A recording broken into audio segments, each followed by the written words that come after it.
Hello friends, welcome to study point. आज है 21 जुलाई 2022 और आज का मोस्ट इम्पोर्टेंट करेंट अफेयर्स हम आपके सामने लाए हैं। तो चलिए आज की शुरुआत मोटिवेशनल कोटेशन के साथ करते हैं। कभी हार ना मानने की आदत ही एक दिन बड़ी जीत दिलाती है। कहते हैं इंसान को हार नहीं मानना है, हमेशा कोशिश करते रहना, सफलता जरूर मिलेगी। तो चलिए स्टार्ट करते हैं। पहला क्वेश्चन है, अंतर्राष्ट्रीय नेल्सन मंडेला दिवस कब मनाया गया? अंतर्राष्ट्रीय नेल्सन मंडेला दिवस, इसका आंसर है ऑप्शन नंबर बी, 18 जुलाई को। 18 जुलाई को अंतर्राष्ट्रीय नेल्सन मंडेला दिवस मनाया गया। आगे कुछ इम्पोर्टेंट पॉइंट्स देखते हैं कि यह हर साल 18 जुलाई को नेल्सन मंडेला अंतर्राष्ट्रीय दिवस मनाया जाता है। किसके उपलक्ष्य में मनाया जाता है? तो यह दिवस नोबेल शांति पुरस्कार विजेता और दक्षिण अफ्रीका के पूर्व राष्ट्रपति, दो मतलब एक नोबेल शांति पुरस्कार विजेता है और एक दक्षिण अफ्रीका के पूर्व राष्ट्रपति भी थे, नेल्सन मंडेला की जयंती के उपलक्ष्य में मनाया जाता है। इसकी थीम क्या है? Do what you can with what you have where you are. Next question करते हैं। दूसरा है, नागरिकों को बेहतर सेवाएं प्रदान करने के लिए बेहतर सेवाएं प्रदान करने के लिए पुलिस ऐप और EFIR सेवा, मतलब दो चीज, पुलिस ऐप भी है और एक EFIR सेवा किस राज्य ने शुरू की है? तो इसका आंसर है ऑप्शन नंबर ए, उत्तराखंड राज्य ने नागरिकों को बेहतर सेवाएं प्रदान करने के लिए पुलिस ऐप और EFIR सेवा शुरू की है। उत्तराखंड के मुख्यमंत्री कौन है? उत्तराखंड के मुख्यमंत्री पुष्कर सिंह धामी हैं और इन्होंने ही नागरिकों को बेहतर सेवाएं प्रदान करने के लिए उत्तराखंड पुलिस ऐप और EFIR सेवा को शुरू किया है।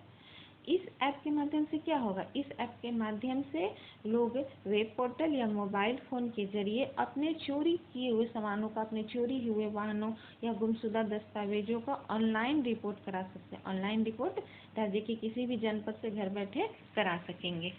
नेक्स्ट क्वेश्चन है, FIH महिला हॉकी विश्व कप 2022 का खिताब किसने जीता? 2022 का खिताब किसने जीता है? तो इसका आंसर है ऑप्शन नंबर बी, नीदरलैंड ने FIH महिला हॉकी विश्व कप 2022 का खिताब जीता है। इसने किसको हराकर जीता? अर्जेंटीना को हराकर जीता है और यह भारत इस विश्व कप में 9वें स्थान पर है। आयोजन स्थल कहाँ है? स्पेन और नीदरलैंड में और यह संस्करण कितना है? 15वां। चौथा क्वेश्चन करते हैं, विश्व एथलेटिक चैंपियनशिप 2025 खेल का आयोजन कहाँ किया जाएगा? तो इसका आंसर है option number C, Tokyo Japan में विश्व एथलेटिक चैंपियनशिप 2025 जो है उसमें खेल का आयोजन किया जाएगा। यह जो आयोजन किया गया यह कौन सा संस्करण है? यह 20वां संस्करण है। 18वां संस्करण कब होगा? 2022 में होगा यूजिन अमेरिका में, और 19वां संस्करण 2023 में बुडापेस्ट हंगरी में। पांचवा क्वेश्चन करते हैं, शतरंज टूर्नामेंट पैरासीन ओपन ए 2022 का खिताब किसने जीता है? Paracin open A. तो इसका आंसर है option number C, R Praggnanandhaa, जो भारत के हैं। उन्होंने शतरंज टूर्नामेंट में पैरासीन ओपन ए 2022 का खिताब जीता है। इन्होंने किसको हराकर जीता है? तो रूस के अलेक्जेंडर स्वेटके को हराकर जीता है। यह आयोजन कहाँ हुआ? सर्बिया में हुआ और संस्करण कितना था? 15वां। छठा क्वेश्चन करते हैं, खादी और ग्रामोद्योग आयोग KVIC के नए अध्यक्ष कौन बने हैं?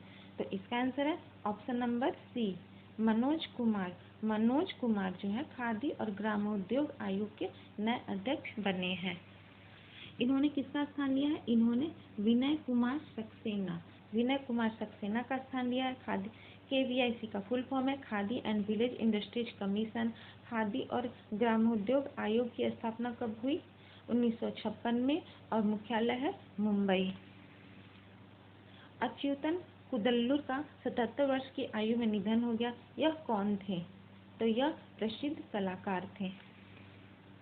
8वां क्वेश्चन करते हैं। दक्षिण कोरिया के चांगवोन में आयोजित ISSF शूटिंग विश्व कप 2022 में पुरुषों की स्कीट स्पर्धा में स्वर्ण पदक जीतने वाले पहले भारतीय निशानेबाज कौन बने हैं? पहले भारतीय निशानेबाज तो Mahraj Ahmed Khan, option number A Mahraj Ahmed Khan. दक्षिण कोरिया के चांगवोन में जो आयोजित हुआ ISSF शूटिंग विश्व कप 2022 में पुरुषों की स्कीट स्पर्धा में गोल्ड मेडल जीतने वाले हैं।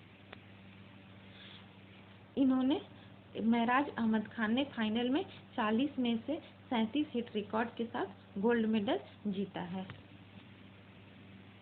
9वां क्वेश्चन करते हैं। केंद्र सरकार ने सीवर और सेप्टिक टैंक की सफाई के लिए किस नाम से नई राष्ट्रीय कार्य योजना तैयार की है?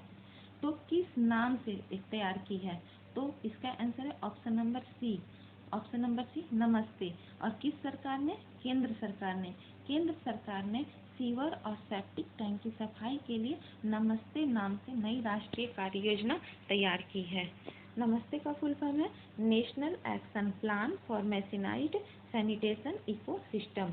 केंद्र सरकार ने सीवर और सेप्टिक टैंक की सफाई के लिए नमस्ते नामक राष्ट्रीय कार्य योजना तैयार की है। इस योजना का मुख्य उद्देश्य क्या है कि मतलब काम करने के दौरान जो श्रमिकों की मौत हो जाती है उसको रोकने के लिए एक सॉल्यूशन है। तो उस सॉल्यूशन का नाम क्या है? नमस्ते। यह योजना 16 अगस्त 2022 से भारत के 500 शहरों में शुरू की जाएगी। 500 शहरों में। 10वां क्वेश्चन है। अपनी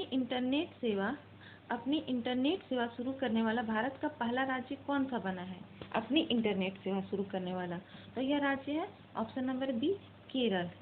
केरल राज्य जो है अपनी इंटरनेट सेवा शुरू करने वाला भारत का पहला राज्य बन गया है। केरल भारत का पहला राज्य बन गया है जिसके पास अपनी इंटरनेट सेवा है। Kerala fibre optic network limited को दूरसंचार विभाग से इंटरनेट सेवा प्रदाता लाइसेंस मिल गया है। केरल सरकार ने 1548 करोड़ रुपए की फाइबर ऑप्टिक नेटवर्क योजना को मंजूरी दी थी। इस योजना से करीब 20 लाख गरीब परिवारों को free high speed internet connection दिया जाएगा। 11वां क्वेश्चन करते हैं। हाल ही में किस केंद्रीय मंत्री ने mobile electric charging app launch किया है? किस केंद्रीय मंत्री ने लॉन्च किया है? तो इसका आंसर है ऑप्शन नंबर ए नारायण राणे। जो केंद्रीय मंत्री उन्होंने mobile electric charging app launch किया है। MSME मंत्री नारायण राणे ने रिपोज पे नामक mobile electric charging app launch किया। उस इलेक्ट्रिक चार्जिंग ऐप का क्या नाम है? रिपोज पे। और कहाँ पर? मुंबई में फ्यूलिंग इंडिया जब कार्यक्रम हो रहा था उस समय वहाँ पर उन्होंने लॉन्च किया। फिर रिपोज पे एक ऐसा प्लेटफॉर्म है जहाँ कोई भी ऐप पर mobile electric charging vehicle order कर अपने वाहनों को चार्ज कर सकता है। 12वां क्वेश्चन करते हैं कि हाल ही में नरेंद्र बत्रा ने किस पद से इस्तीफा दिया है? नरेंद्र बत्रा ने किस पद से इस्तीफा दिया है? तो इसका आंसर है ऑप्शन नंबर डी उपरोक्त सभी। भारतीय ओलंपिक संघ के अध्यक्ष, अंतर्राष्ट्रीय हॉकी महासंघ के अध्यक्ष और अंतर्राष्ट्रीय ओलंपिक समिति के सदस्य, इन तीनों पद से उन्होंने इस्तीफा दे दिया है। नरेंद्र बत्रा ने FIH, IOC और IOA से इस्तीफा दे दिया है। उन्होंने अपने व्यक्तिगत कारणों का हवाला देते हुए इस्तीफा दे दिया। इससे पहले दिल्ली उच्च न्यायालय ने 25 मई को हॉकी इंडिया में नरेंद्र बत्रा के आजीवन सदस्य के पद को रद्द कर दिया था। अंतर्राष्ट्रीय ओलंपिक समिति का मुख्यालय कहाँ है? लुसाने, स्विट्जरलैंड में और स्थापना 23 जून 1894 को और इसके अध्यक्ष है थॉमस बॉक। ये जो 5 कलर है ये 5 कॉन्टिनेंट को रिप्रेजेंट करता है। 13वां क्वेश्चन देखते हैं। हाल ही में असम राज्य ने सीमा विवाद को सुलझाने के लिए किस राज्य के साथ समझौते पर हस्ताक्षर किया? किस राज्य ने? असम राज्य ने किस राज्य के साथ समझौता किया? तो इसका आंसर है option number B Arunachal Pradesh. Assam राज्य ने सीमा विवाद को सुलझाने के लिए अरुणाचल प्रदेश के साथ समझौता पर हस्ताक्षर किया। तो इस समझौते पर हस्ताक्षर, उस समझौते का नाम क्या है? ये नामसाई घोषणा। असम और अरुणाचल प्रदेश से जो है 2 राज्य हैं, उन्होंने नामसाई घोषणा पर हस्ताक्षर किया। ठीक, ये नामसाई घोषणा समझौता असम असम और अरुणाचल प्रदेश के बीच 7 दशक पुराने सीमा विवाद से संबंधित है। अरुणाचल प्रदेश के सीएम कौन है? पेमा खांडू। और असम के सीएम कौन है? हेमंत बिश्व शर्मा। इन दोनों ने समझौते पर हस्ताक्षर किए। हाल ही में असम और मेघालय ने भी 6 सीमावर्ती जिलों के विवाद को सुलझाने के लिए समझौते पर हस्ताक्षर किया था। 14 क्वेश्चन है कि मणिपुर के राज्यपाल ला गणेशन को किस राज्य का राज्यपाल का अतिरिक्त प्रभार सौंपा गया है? किस राज्य का? तो इसका आंसर है ऑप्शन नंबर ए, पश्चिम बंगाल राज्य के राज्यपाल का अतिरिक्त प्रभार सौंपा गया है, एडिशनल चार्ज सौंपा गया है। मणिपुर के राज्यपाल ला गणेशन को पश्चिम बंगाल का अतिरिक्त प्रभार मिला है। 15 क्वेश्चन है, हाल ही में भारत की किस कंपनी ने भारत के पहले 5G निजी नेटवर्क का सफल परीक्षण किया? भारत की किस कंपनी ने? तो इसका आंसर है ऑप्शन नंबर बी, एयरटेल ने। भारत की जो एयरटेल कंपनी है उसने भारत के पहले 5G निजी नेटवर्क का सफल परीक्षण किया है। यह भारतीय एयरटेल द्वारा भारत के पहले 5G निजी नेटवर्क का सफल परीक्षण हुआ। कहाँ पर हुआ? तो बेंगलुरु में हुआ। बेंगलुरु में कहाँ पर? बॉस ऑटोमेटिक इलेक्ट्रॉनिक संयंत्र में। 5G के उपयोग से क्या होगा? वायर्ड IT इंफ्रास्ट्रक्चर की मात्रा बहुत कम हो जाएगी और ऑपरेशनल इफेक्टिवनेस में सुधार हो जाएगा। भारतीय एयरटेल के संस्थापक हैं सुनील भारती मित्तल। तो यदि आपको मेरा चैनल पसंद आया, मेरा पढ़ाई हुआ करंट अफेयर्स अच्छा लगा, तो प्लीज़ मेरे चैनल को सब्सक्राइब करें, सपोर्ट करें, शेयर करें, लाइक करें।